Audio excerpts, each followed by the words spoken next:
These are some things a lot of influencers just don't talk about. It's not cute, it's not aesthetic, it's not IG worthy. There are ghetto parts to every career. Influencing content creation is not excluded in that. It's an amazing job, don't get me wrong. I think that anyone who has a creative bone in their body, who want to influence and be a positive motivation to other people, I think it's a great avenue to go down. However, it's not all glitz and glam. It's not all golden all the time like a lot of influencers may make it seem. Social media is not real. Social media is not real. It's a highlight. Just know that a lot of the things that you see these influencers do, a lot of the times it's either completely false, just completely staged for the content, or it's a little bit romanticized. It's a little bit exaggerated for the content, for the views, for the people. I just wanted to say a little disclaimer.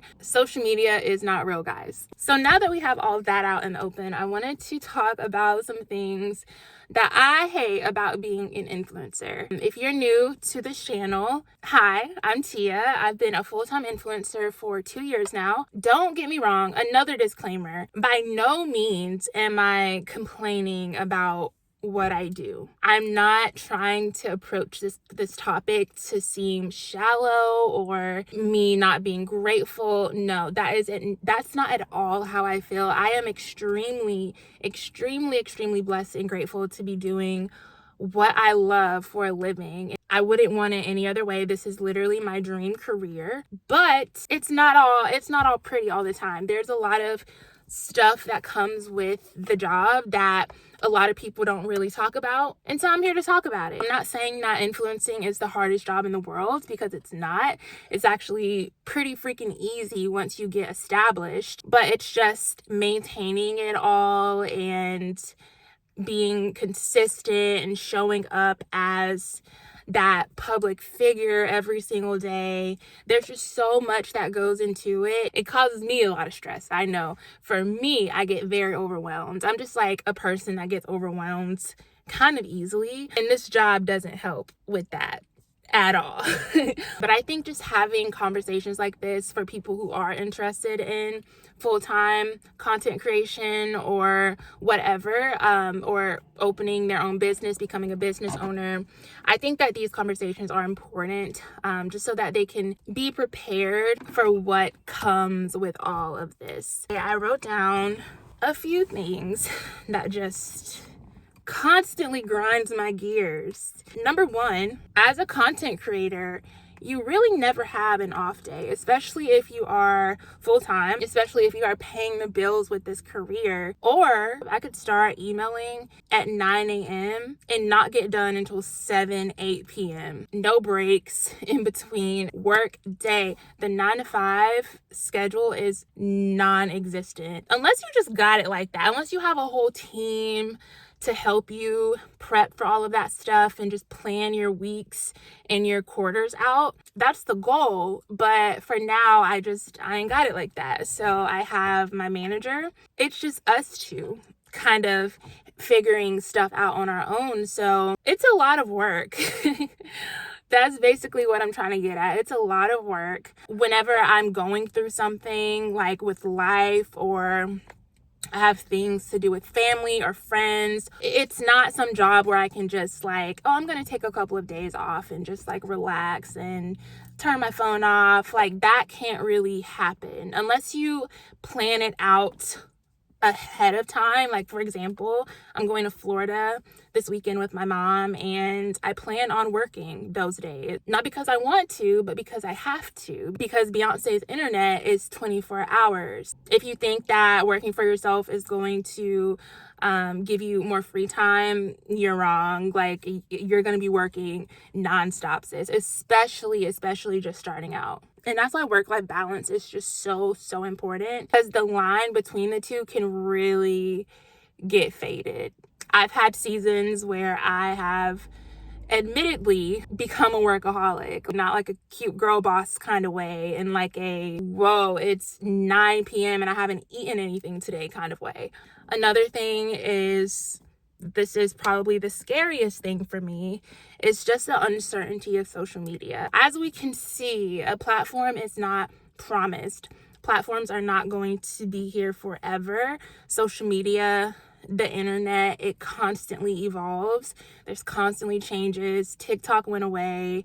TikTok may still be going away. It just goes to show that corporations do not care. At the end of the day, the platform is not ours to have. We are using the platform to build our career. So that's why for me, it's important to make sure that I'm growing my audience and community in a way that isn't just surface level on one platform. Like, I want to be able to create a community that is locked in and that is willing to move and shift in order to consume my content. And I also be able to move and shift in order to create that content. My people on YouTube, I want you guys to also connect with me on Instagram. I want to connect with you on TikTok, on Threads. Like, I want it to be a family over here, because it's not just about views for me. It's about community. It's about bonding. It's about becoming friends and a role model for the people that are viewing my content. So because of that, because I am so passionate about that community,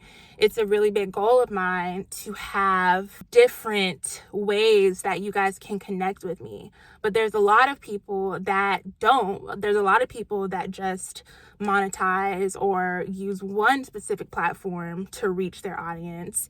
And what happens whenever that platform goes away? So does your brand. Even with just like Instagram and the algorithm, like, everything is constantly changing. Instagram pisses me off so bad. The way that, like, I cannot get a footing, I cannot get a good grasp on my Instagram strategy to save my life. One thing will work one day, and then the next day, oh, it's a shift in the algorithm. There's something completely different that you need to be doing to optimize your content. But I just came up with the whole strategy yesterday for the things that were currently working, and now you're telling me it's not? You're telling me I have to come up with an entirely different strategy? Oh my God. But it comes with the job.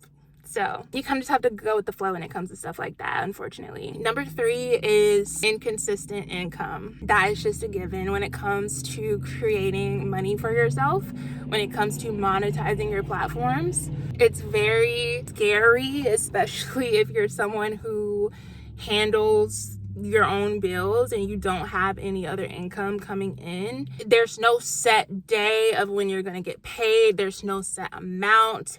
There's no glass ceiling, which is a great thing. But if you're not putting that work in, you're not making any money. It's not like a regular 9-to-5 where you're getting paid hourly, you're getting paid a salary. If you don't create work for yourself, then you're kind of screwed. That's another reason why it's so important to have different avenues and try different things to expand and monetize. Because if you're just making money off of, let's say, brand deals, and the brand deals start to slow down, I know this year for me, the brand deals have been coming in really, really, really, really slow. And it would stress me the hell out, yes, if I didn't have other streams of income coming in. Online products, my ebook, which, by the way, if you don't have that ebook, what are you waiting for? If you're a content creator, if you are an inspiring content creator, which most of you probably are if you're watching this video, if you need sound advice, tips, strategies, if you want to learn about how I got to where I am, how I was able to go full time with my content creation, how I was able to grow my audience and just basically build this amazing empire that I have, I would highly recommend you check out my ebook. I'll put the link down below. There's so many good gems in that book. There's so many resources and tools that you can use. I put a lot of research and work into that book. A little shameless plug because my brand deals are slowing down. No, I'm just kidding. But yeah, like ebooks, affiliate marketing, UGC, my social media services, all of that goes into the whole like work-life balance situation. So yeah, just like keep in mind the inconsistent income. It's important to save,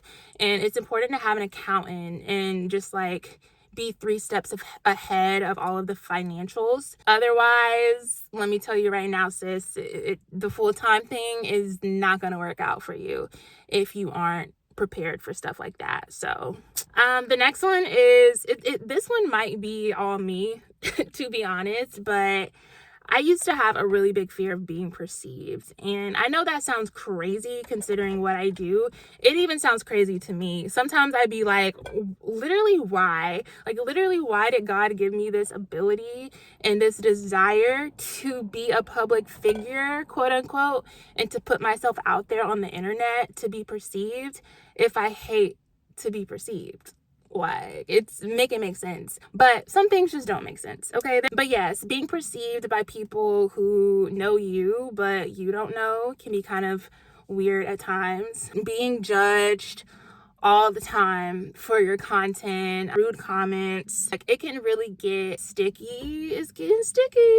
It can really get overwhelming sometimes. Even when I'm creating content just for me, just like content for fun, a lot of times those are the ones that will be perceived the most. There's always going to be someone out there that is like gonna hate on you and gonna hate on your content. And again, that's just a part of the game, and I've come to terms with it. Like, I'm a lot more tuned out of the negativity, but at the beginning, yeah, I'm not gonna lie, that was very hard for me. Obviously, the more you do scary things, the more you're gonna be comfortable, or at least like accept the negatives that come from it. So now I just really don't care. Like, it is what it is. If you like my content, great. If you don't, clearly your taste isn't up to par, which is fine. Like, not everybody's gonna have great taste. No, I'm just kidding.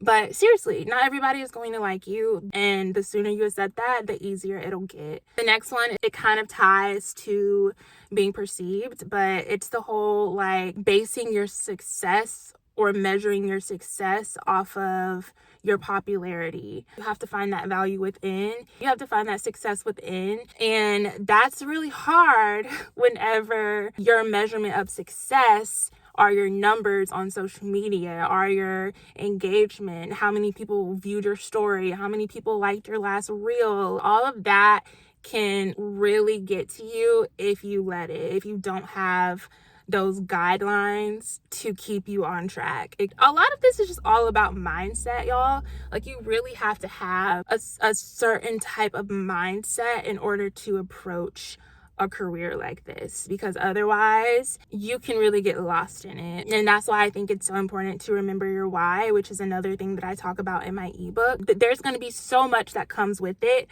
but as long as you stay grounded and as long as you remember why you started creating content in the first place, if it came from a good place, then you're going to be straight.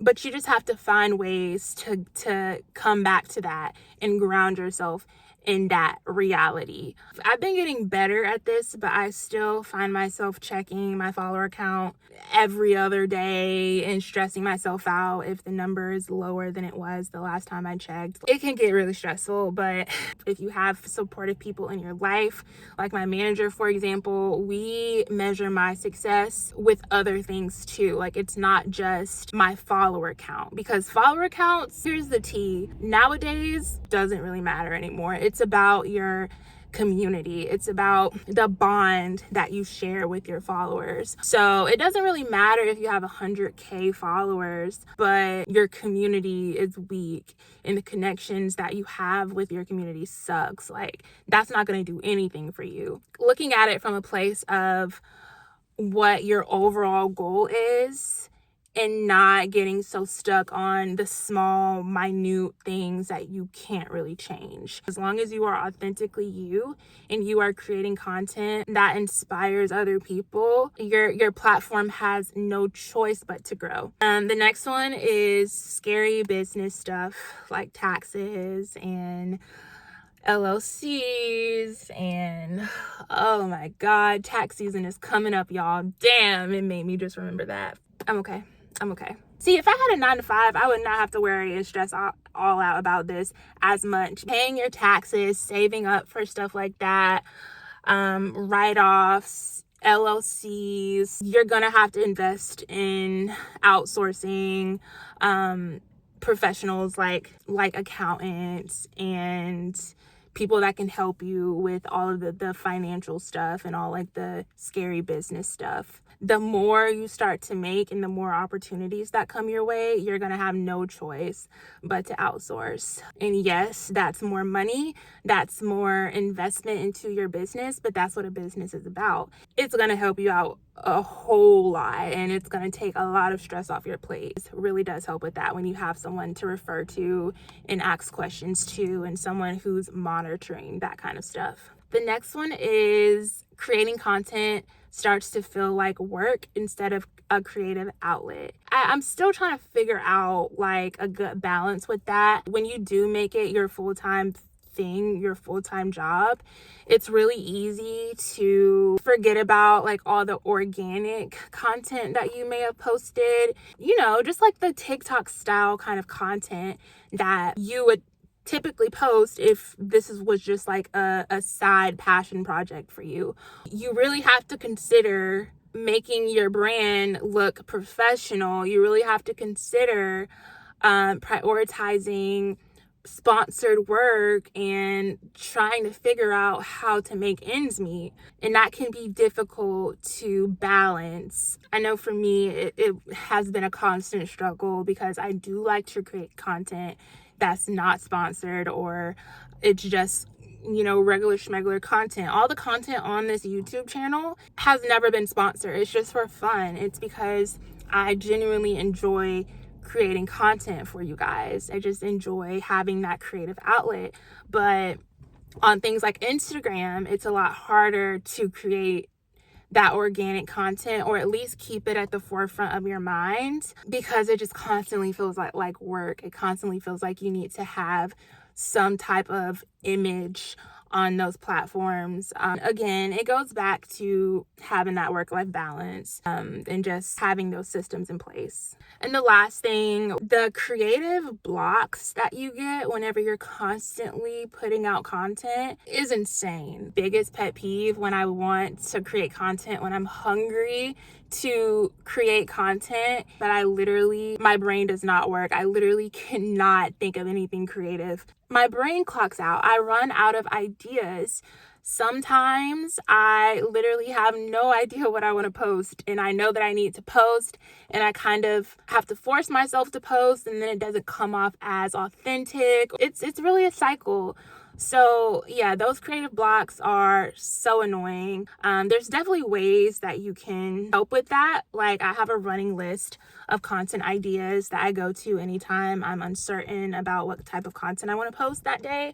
I'll do that. I'll also look on other people's profiles and on my For You page. I'll scroll on TikTok. Tons of ways to get inspired. But again, if you're not truly in it for the right reasons, then the inspiration is just simply not going to help. So yeah, that's all that I have. Those are the things that I really, really hate about being an influencer. Again, the good absolutely outweighs the bad things. I just want to keep it real with y'all. I don't want to make it seem like this life is just, perfect, and, I don't deal with stuff, and I just wake up and post on my Instagram and, just like look cute and take pictures, and that's it. Like, no, that's I wish it was like that. Like, that'd be really cool, but that's just not the case. There's so much that goes into this. But yeah, guys, thank you so much for watching. Thank you so much for listening. I hope this was helpful. If you guys have any other questions, comments, concerns about content creation, influencing, whatever, feel free to leave them down below. Like I said, I do have an ebook that is literally the roadmap to creating a full-time content creation career for yourself. So if this is something that you want to do even after watching this video, which again, I would highly, highly recommend, go ahead and check out that ebook. Anyways, I love you guys so much. Thank you for watching, and I will see you guys in my next video.